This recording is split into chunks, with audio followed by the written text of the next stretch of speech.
So I think it's a good idea. Let's look at the performers, let's look at the people performing at the highest level, and what are they doing?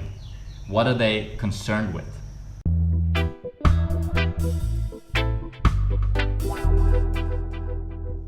So have you ever heard about blood doping? It's when high-level athletes, they take out some of their blood, and then of course the body replenishes that blood, produces new red blood cells, and then before the race they put their blood back in, and now they have like an overabundance of red blood cells in their blood. And what red blood cells do is that they transport oxygen. The oxygen molecules that we breathe in attach to the hemoglobin in the red blood cells, and that they get transported around to all the cells, because every cell in our body needs oxygen to burn the fuel, burn the sugar. It's just like if you're looking at a fireplace and you blow some air into it, the fire goes like because there's more oxygen coming in. Oxygen is what burns the sugar. So we want to provide enough sugar, obviously, if we're doing a high-level athletic endeavor, but we also need to provide enough oxygen. So that's why they do blood doping. Now, that's illegal, obviously, and unhealthy. What if there was a way to make sure that the body always has enough oxygen? Well, there is a way. It's called a low-fat diet. Let me explain. The red blood cells flow around in our blood, providing oxygen to all the cells.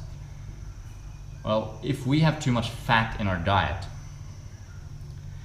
then there's too much fat circling around in our bloodstream too. Fat is really slow to digest. So it takes, if we eat a fatty meal, it can take 24 to 48 hours for that fat to clear our bloodstream completely. It sort of slowly goes through our system and it is in our bloodstream for a fair bit of time. When there's too much fat in the bloodstream, the blood cells clog together. Usually they're flowing really easily. But when there's too much fat, they tend to sort of clump together a little bit, and the blood is not flowing as fluidly as it should. So this essentially inhibits our ability to transport, uptake, and deliver oxygen to all the cells in our body. So that's why one of the things that's very important if you want to be performing well in life, if you want to keep your body well oxygenated, and also if you want to perform in an athletic endeavor, you want to always make sure that you have enough oxygen going around. And if you're eating too much fat, that's not going to happen. And if you're eating too much fat, you're not eating enough carbohydrates, and that's another thing. All athletes know you need sugar to perform in an athletic event. Sugar is the fuel. Oxygen burns the fuel.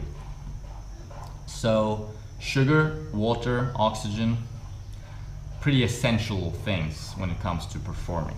So even though it's not going to be like blood doping, which is essentially like overclocking the system a little bit, it is going to be, if you're used to being on a high-fat diet, which most of us are, the standard diet of the Western world is typically about 40 to 50% of calories coming from fat. If you lower that right down to 10% of calories coming from fat, relying mostly on carbohydrates like sweet fruits, possibly cooked starches, like potatoes and sweet potatoes and rice and that sort of thing.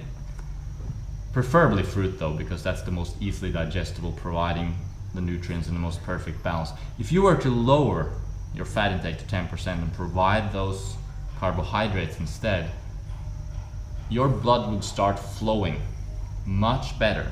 Your blood cells would be able to transport that oxygen and deliver it in a more efficient way than it did before. The result would be your body will be better oxygenated. Your cells will burn the fuel more efficiently. You'll have more energy. That's the bottom line. You'll have more energy. You'll be feeling better. You'll be sleeping better. You'll be enjoying life more. So try it out. Lower your fat intake. Try out the 80-10-10 ratio for optimal health, in my opinion. 80% carbs, 10% protein, 10% fat maximum. So you can work around the numbers a little bit, a little bit less protein, a little bit more fat, up and down, experiment. So I think it's a good idea. Let's look at the performers, let's look at the people performing at the highest level you know? And what are they doing? What are they concerned with? They're concerned with getting that oxygen to the cell. They're concerned with being hydrated. They're concerned with getting enough fuel in the form of sugar. That's why they're eating all those gels and drinking those Gatorades and that stuff. What is in there? Sugar, water, and salt, which is also essential sodium for athletes, especially if they're sweating a lot. So just looking at that and taking that into everyday life, we can see that as long as we're providing those essential nutrients and making sure that the body functions in the way it should, we should be able to perform at a high level in our everyday life, focus, be motivated, be happy, be doing what we want to do and not be held back by impeding our optimal performance with things like too much fat, not enough carbohydrates, not enough sleep, not enough sunshine, rest, those things. Provide the needs of the body and then, you know, nature takes care of the rest. Thanks for watching. Check out our website at sweetnaturalliving.com for more tips on health, raw vegan lifestyle, all that stuff. We got health coaching offered there. If you want to do some online health coaching, I'll be happy to help you out with that. Sign up on our website for that. There's also a free e-booklet, check that out. In the meantime, subscribe by clicking the button down below, and I look forward to seeing you in the next video. Peace.